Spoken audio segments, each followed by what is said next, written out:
जी बोलिए। मेरे भाई वकील साहब कह रहे थे कि ईडी और सीबीआई, जब कांग्रेस पार्टी की सरकार थी तो सीबीआई का नाम परिवर्तन था, कांग्रेस ब्यूरो ऑफ इंडिया रखा गया था। लेकिन आज सीबीआई जहां जाती है ना मेरे भाई, वहां 300 करोड़ से ज्यादा लेके आती है इन कांग्रेस के राज्यसभा सांसदों से। जहां ईडी जाती है ना, वह जनता का पैसा निकाल के लाती है। यह मोदी जी का शासन है। इनके लिए दुख दर्द क्या है मैं आपको बताना चाहता हूं। आप मेरे भाई कह रहे थे हिंदू मुस्लिम की बात, क्या भैया जब सीए लागू करते हैं, क्या सीए लागू करते हैं तो उस मथुआ समाज से पूछिए तो जो 2 करोड़ से ज्यादा संख्या में बंगाल के अंदर रो रहा था। 75 साल की आजादी उन्होंने मंगाई जब मोदी जी ने सीए लागू किया। सिटीजन अमेंडमेंट एक्ट इस देश के लिए जरूरी था, मोदी जी ने किया और दोबारा कह रहे हैं जो भारत माता के लिए परम भाव तक पहुंचाने के लिए जो जरूरी होगा करेंगे। निश्चित तौर पर गुंडे, आताताई, आतंकी, आतंकियों के समर्थक जिस भाषा में समझेंगे उस भाषा में। यादव जी खड़े रहिए। यादव जी अब बोलिए। यादव जी देखिए, ये भारत में संविधान नाम की चीज नहीं बची। वो जो डॉक्टर बाबा साहब अम्बेडकर ने लिखा था उस संविधान को उन्होंने पलट दिया है और इनका हिडन एजेंडा ये है दलित, पिछड़े, कमजोर तबकों को मूर्ख बना करके वोट ले लेना और बाबा साहब के निर्मित संविधान को खत्म कर देना। ये आप समझ लीजिए। हम समझ रहे हैं, आप बताइए। नहीं, आप मीडिया की बहुत बड़ी पर्सनैलिटी है। आप ये समझिए, हिंदुस्तान में इस तरह की इमरजेंसी 1975 में लॉन्च हुई थी, उससे भयानक इमरजेंसी का वक्त है केवल विरोधियों पर। अभी भैया कह रहा था कि सीबीआई 95% विरोधियों के खिलाफ केस है। कितने एक्यूज हुए? 95%, 5% केवल सत्ता पक्ष के। जी मैं आया। जय हो प्रभु, जय हो प्रभु। आए के नहीं, आए के नहीं, आ गए। ये किसमें 5 साल बाद आए के नहीं। आ गए। इस कांग्रेस ने, सपा ने, बसपा ने सारे घोड़े खोले 500 साल इनको अंदर करने के लिए। आज मेरे प्रभु राम विराजमान हो रहे हैं। पूरे विश्व में राम राज्य आ गया है। प्लस एक मिनट, ना आतंकवाद ना भ्रष्टाचार, अब की बार 400 पार। इनको अब की मुंह दिखाने लायक नहीं है। अब ये लोग है ना, 4-6 लोग और बच्चे हैं, वो अब खत्म होने वाले हैं। 4-6 लोग हैं जो खत्म होने वाले हैं, क्योंकि अपने राहुल गांधी हैं, वो इनको लक्ष्मी जी को नहीं जानते, ठीक है ना। और अपने जो ये क्या कहते हैं मुलायम जी, जब बच्चों से गलतियां हो जाती है तो मैं किसको समर्थन दूं? कांग्रेस। राम के पिताजी दशरथ है, मोदी नहीं है। और देश में संविधान पूर्णतः जब लागू होगा जब ब्रजभूषण सिंह को फांसी होगी, टोनी के लड़के को फांसी होगी, हाथरस गैंगरेप पीड़ितों को फांसी होगी। ये भाई कह रहे हैं, सब लोग सुन रहे हैं कि राम के पिता दशरथ है, जो सबको पता है। जरा ये बताते हैं कि राहुल गांधी के दादा कौन है? राहुल गांधी के दादा कौन है? बताए राहुल गांधी के दादा कौन है? सामर्थ है राहुल गांधी के दादा का नाम लेने की। राहुल गांधी के दादा का नाम बताएं। हाँ जी, क्या कहना है आपको? शेर बोलना है सर मुझे। अरे यहाँ पे देखो, जो दुआ जा रहा तुम्हें शेर की पड़ी है। अच्छा चलो सुनाओ। मुझे सबसे पहले देश की पड़ी है। अच्छा क्या नाम है? मेरा नाम शानू खान है, अभी बता दें। अच्छा शानू खान, मैं माफी चाहता हूँ। इरशाद। मैं ये कहना चाहता हूँ, अभी लोग अपनी अपनी बात कर रहे हैं हिंदू मुसलमान के नाम पर। हाँ। मैं एक शेर कहना चाहता हूँ उसके आपके चैनल के माध्यम से। जी, बहुत स्वागत है। झोपड़ी मकान सबका मुकद्दर फूट जाएगा। झोपड़ी मकान सबका मुकद्दर फूट जाएगा। हाथों से जो दामन शराफत छूट जाएगा। ना रहेगा राम का मंदिर, ना रहेगा खुदा का घर। इमारत कोई भी टूटी तो भारत टूट जाएगा। आराम से। बहुत बढ़िया। जी मैं ध्यान रखा, मतलब आराम से। हम राम का मंदिर छूने की सामर्थ्य ना किसी में थी और ना है। और भाई बात कर रहे हैं तो बाबर ने तोड़ा था, औरंगजेब ने काशी तोड़ा था। हम कहते हैं बनाया है, बनाएंगे। अयोध्या भी, काशी भी, मथुरा भी। हाँ बिल्कुल सही कह रहे हैं। अजीत पवार की फाइल गायब हो गई, राफेल की फाइल गायब हो गई, जो काम करने का था वो फाइल खो गई। अब ये कहते हैं जांच करेंगे। बात का परिचय, एक बात के बाद बता दीजिए। एक तो डिप्टी सीएम जेल में, ठीक है, इनके 3 मिनिस्टर जेल में हैं, और सुप्रीम कोर्ट ने इस बात को एक्सेप्ट कर लिया कि घोटाले में केजरीवाल जी लिप्त हैं। और जिस तरह मुझे इतना सा बता दें, अन्ना हजारे जी का है। अन्ना जी का है बता दें। ठीक है, बराबर। नमस्ते, क्या नाम है आपका? मेरा नाम रीना सिंह है। रीना जी, क्या करती हैं आप? मैं स्पोर्ट्स कोच हूँ। स्पोर्ट्स कोच हैं? अरे वाह, क्या बात है, तो मजा आ गया। तो कौन सा आपका डिसिप्लिन है? डिसिप्लिन मतलब खेल। हाँ। मेरा खेल कॉर्फबॉल है और जेंडर इक्वलिटी का खेल है, जिसमें लड़के लड़कियां मिलकर साथ खेलते हैं। और मैंने 3 वर्ल्ड कप खेले हैं, भारत की कप। आपको मैं सैल्यूट करता हूँ, बहुत बहुत शुभकामनाएं आपको। भारत की कप्तानी की है, भारत को अपनी कप्तानी में कई मेडल दिलवाए। अरे मैं आप वहां क्यों खड़ी, अंदर आइए। ऐसे लोग तो बहुत कम मिलते हैं। बताइए, 3 वर्ल्ड कप खेले, यहाँ आइए जी। और उसमें स्त्री और पुरुष दोनों मिलकर खेलते हैं। उसमें स्त्री और पुरुष मिलकर के दोनों खेलते हैं, 50% का आरक्षण उसमें सुरक्षित है जी। इसलिए हम सरकार से किसी से भी आरक्षण की मांग नहीं करते जी। तो सवाल क्या था आपका? मेरा सवाल सिर्फ इतना था कि जितने भी लोग यहाँ बैठे हैं, मैं ये 5 भी मेरे भाई हैं, उससे छोटे हैं और एक बड़े हैं, तो 2 बड़े हो सकते, कपिल भैया भी मुझसे बड़े हो सकते हैं। मैं आगरा की बेटी हूँ, बेटी होने के नाते दिल पर हाथ एक बार रखिए ऐसे और याद करिए आज से 10 साल या 5 साल पहले का या समय कि आप 6 बजते ही आपकी धुक-धुकी और फोन और गाड़ियां घूमना शुरू होती थी कि नहीं। बात मैं राजनीति की नहीं करूं, किसने कितने घोटाले किए, किसने क्या किया।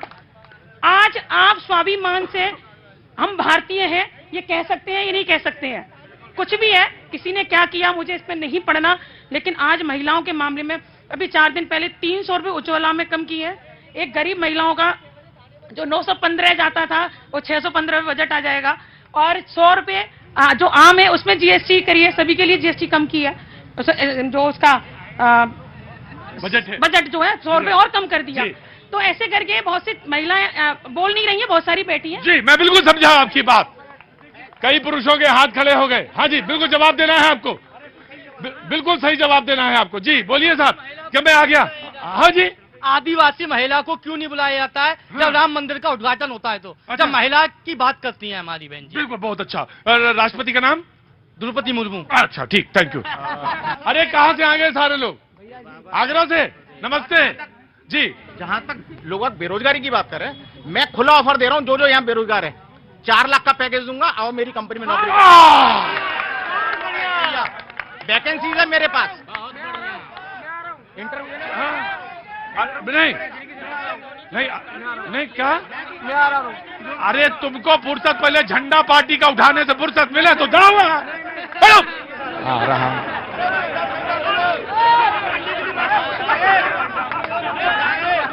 पार्टी का, रुको मैं बताऊं, तुम मेरे पास आ जाओ पहले, यहाँ मेरे पास आ जाओ पहले।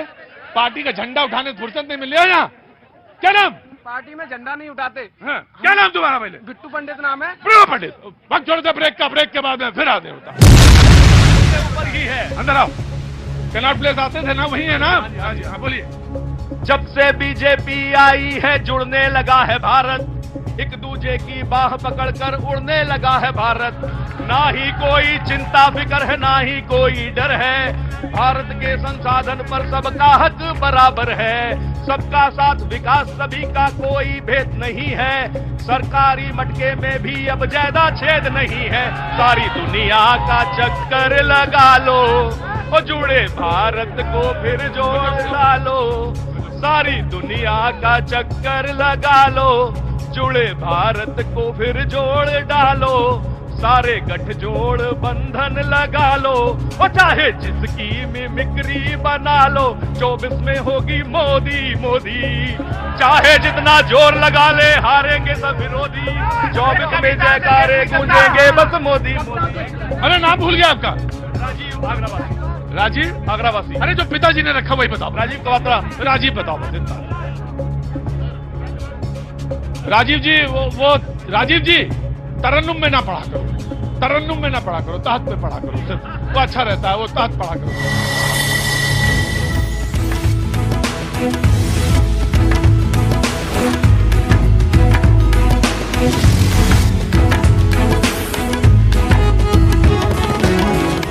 जो भी पके ऐसी वाली बोलिए मन का आपा खोए, ऐसी वाली बोलिए मन का आपा खोए। और इनको शीतल करे, और इनको शीतल करे, आप शीतल होए कबीरा, आप शीतल हो। कांग्रेस पार्टी हर आदमी को अधिकार देगी, इस देश में संविधान लागू करेगी। कभी फिर से भाई का हाथ पकड़ते हैं, कभी बुआ के दामन में जाते हैं, फिर से मजबूरी का सामना करके मुलायम सिंह यादव को लेकर मंच में आते हैं। ये बताइए राजनीति सब कुछ बढ़िया चल रहा है, तो आप मुझे ये बताइए कि जीएसटी बढ़िया आ रही है, सब कुछ बेच के पैसा आ गया, लेकिन ये बताइए कि आपने इतना 205 लाख करोड़ का कर्जा लिया क्यों? परिवारवाद को चला रहे हैं ना, पहले चाचा, फिर भैया, फिर पापा, अब बताओ ना आप किसको लेके आओगे? ना आतंकवाद, ना भ्रष्टाचार, अब की बार 400 पार। ऐ काश अपने मुल्क में ऐसी फिजा बने, मंदिर कहीं जले तो रंज मुसलमान को भी हो, और लुटने न पाए मस्जिदों की आबरू, ये फिक्र मंदिरों के निगहबान को भी हो। बरसा बादल प्रेम का, भीज गए सब रंग कबीरा, भीज गए सब रंग।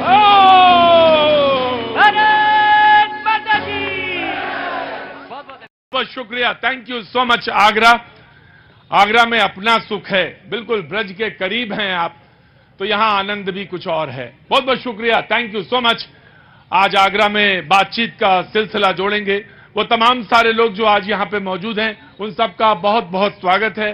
जो मेहमान हमारे साथ मौजूद हैं उनका भी मैं तारुफ, उनका भी मैं परिचय कराऊंगा।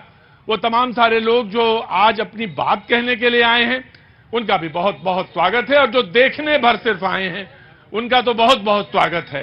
क्या काम करते हो? अभी तो पढ़ाई कर रहे हैं, 12th है। हाँ, 12th है, पढ़ाई कर रहे हैं। 12th है, पढ़ाई कर रहे हैं। अच्छा, कौन कौन से विषय हैं? मैथ है अभी। मैथ है अभी, बाद में क्या हो जाएगी? बाद में पता चले। क्योंकि ज्यादा विषय पूछेंगे तो फिर गड़बड़ हो जाएगा, क्योंकि पूरे विषय नहीं याद हैं इस समय। बहुत बहुत शुक्रिया मेहमान जो हमारे साथ मौजूद हैं। मैं सबसे पहले परिचय करा दूं, फिर बातचीत का सिलसिला शुरू करूंगा। मैम नमस्ते, यहीं आगरा से हैं आप, क्या नाम हो गया? शबाना खंडेलवाल। शबाना खंडेलवाल, बहुत बहुत शुक्रिया। आपका तो नाम भी बहुत अच्छा और परिधान तो उससे भी ज्यादा अच्छा। बहुत बहुत शुक्रिया। कुछ कहना चाहती हैं? नहीं, हम मोहब्बत की नगरी में मोहब्बतें बिखेरना चाहते हैं। जो मेहमान मौजूद हैं उनके तो पहले फटाफट परिचय कराता हूं। गौरव राजावत जी भाजपा से पक्ष रखने के लिए मौजूद हैं, बहुत बहुत शुक्रिया, thank you so much Gaurav ji. Congress से अमित सिंह जी, बहुत बहुत शुक्रिया अमित जी, बहुत बहुत शुक्रिया। आम आदमी पार्टी से कपिल वाजपेयी जी, बहुत बहुत शुक्रिया कपिल वाजपेयी जी। आरएलडी से पवन आगरी जी, बहुत बहुत शुक्रिया पवन आगरी जी, कवि भी हैं, बहुत बहुत शुक्रिया। पहले हमारे शो में कविता और कवि के रूप में शरीक होते रहे हैं, आज विशुद्ध रूप से नेता के रूप में आए हैं, बहुत बहुत शुक्रिया, थैंक यू सो मच। और सपा से राहुल चौधरी जी, बहुत बहुत शुक्रिया। क्या बात राहुल जी, तबीयत ठीक है ना? बढ़िया एकदम। मुझे लग रहा है कि मेरी तबीयत कुछ हो ना हो, लेकिन आप लोगों की तबीयत अच्छी होनी चाहिए। कहां से आना हुआ? सर आगरा से लोकल। नहीं, वो तो मुझे पता चल गया। कान में क्यों लगाए रहते हैं 24 घंटा? सर आपकी आवाज कम आती है मेरे को। कम आती है? अच्छा तो ठीक है भैया, आवाज पूरी लो। बातचीत का सिलसिला शुरू करते हैं। सबसे पहले मौका देता हूं मैं भाजपा को, बाद में पहले कांग्रेस को। कांग्रेस को सबसे पहले मौका, विपक्ष से शुरू करना चाहिए। आप जी बिल्कुल, विपक्ष से शुरू करूंगा। कांग्रेस को सबसे पहले मौका। कांग्रेस बताए कि आपको चुना जाए तो क्यों चुना जाए देश में, और ऐसा क्या खास जो कांग्रेस को इस बार? कांग्रेस सत्ता में आती है तो सबसे पहले इस देश का एक्सरा करेगी, जिससे जाति जनगणना होगी। उससे पता चलेगा कि किस समाज का कितना व्यक्ति है, उससे उसे अधिकार मिलेगा। दूसरे नंबर पर कांग्रेस पार्टी ये पूछना चाहती है कि इलेक्टोरल बॉन्ड को क्यों नहीं सार्वजनिक किया जाता है।